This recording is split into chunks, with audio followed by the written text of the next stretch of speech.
Hi, my name is Kieran. I'm from Cork originally, now living in Waterford. I'm working as a process engineer in Sanofi in Waterford. So they're a pharmaceutical company in Waterford.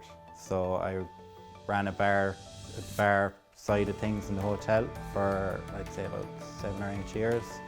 I decided to leave hospitality then, and I kind of wanted to change. I wanted to do something different.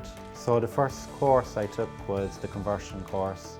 So that was back in 2019.